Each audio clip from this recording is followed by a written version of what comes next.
Hello everyone. Today we will discuss about matter waves or de Broglie waves.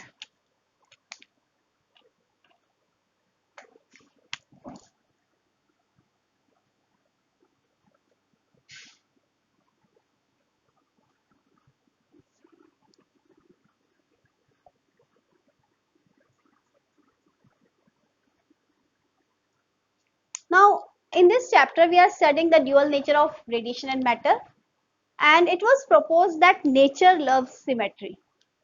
So nature loves symmetry means if light has, that means radiation has dual nature. Dual nature means wave and particle characteristics. Then particles must also have dual nature, or you can say then matter must also have dual nature. That means matter is obviously particle, we all know, but it must show the wave characteristics also. So this was the beginning of this idea that matter is associated with waves also. So here this proposal was given that the waves associated with, this proposal was given by de Broglie. So de Broglie proposed that the waves associated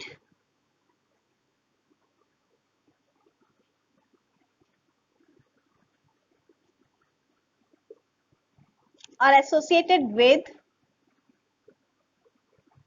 matter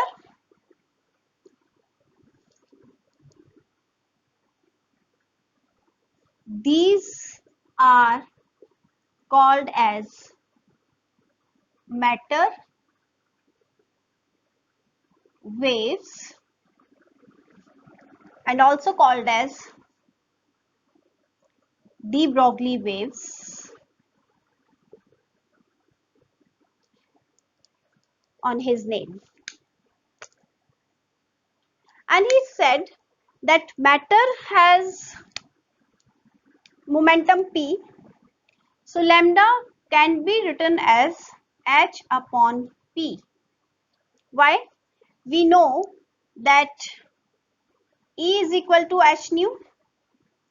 This can be written as h c upon lambda, and E upon c can be written as momentum. So this can be written as this. So from here lambda can be written as h upon p. So here we can write lambda is equal to h upon m. We are talking about v, the velocity of the wave. So this can be written as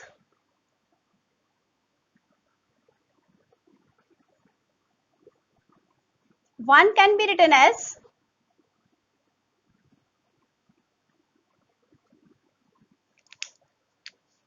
lambda is equal to h upon under root 2 m into kinetic energy. You have studied this relation in class 11th. So if we put the value of kinetic energy for electron like particles, so lambda will be h upon under root 2 m qv. So if we are talking about charge q, potential v, then energy will be qv. For electron,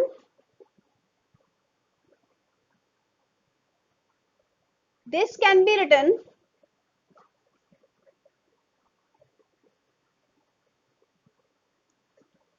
If we plot a graph between lambda and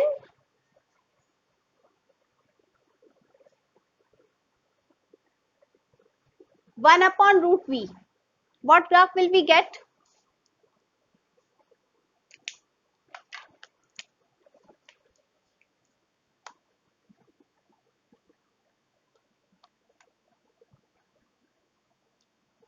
We will get a straight line because lambda is proportional to 1 upon root v. So this is lambda and this is 1 upon root v. Now if I want to plot a graph between lambda and root v,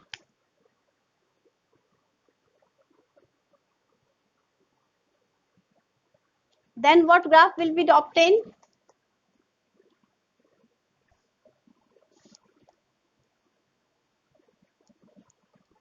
This is lambda on y-axis and this is root v. So there is inverse proportionality.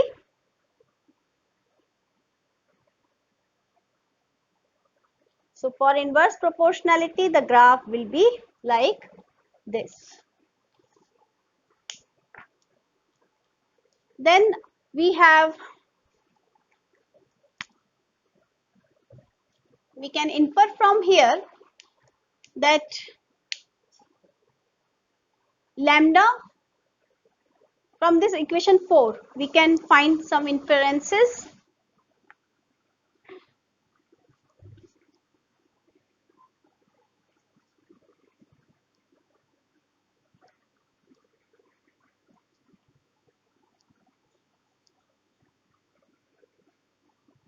From equation 4,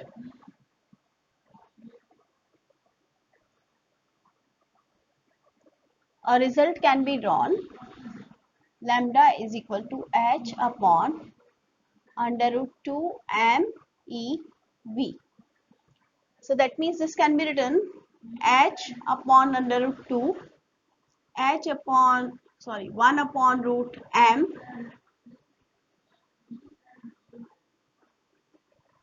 and this.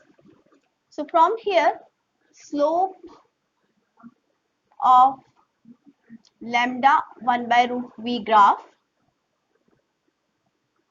is lambda upon 1 upon root v. So this is slope. So this is inversely proportional to under root m, right? So if you have to compare the masses in a graph, then we know that for same charges,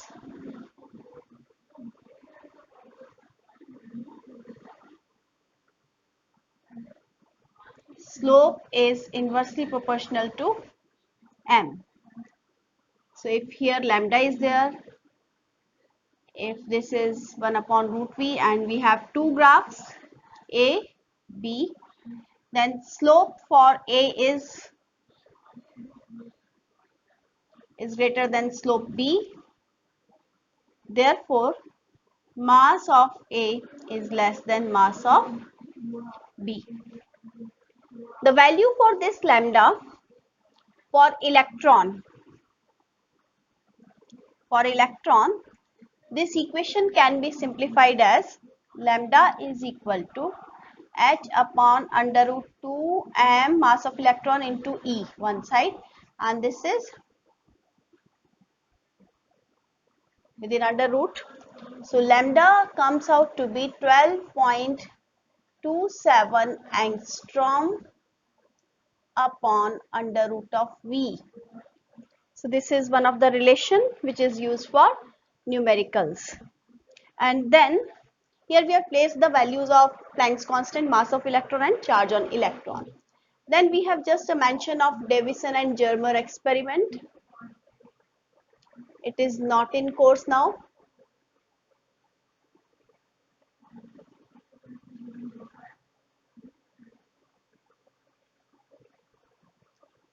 The only thing which we need to mention here is what was the aim of the experiment. So to study the wave properties of electron. And what was the result? The result was they proved the existence of de Broglie waves,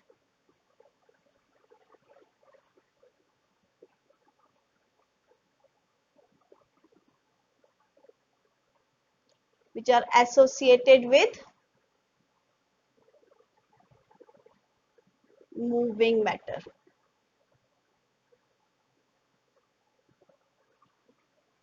So that's all for now. Have a nice day.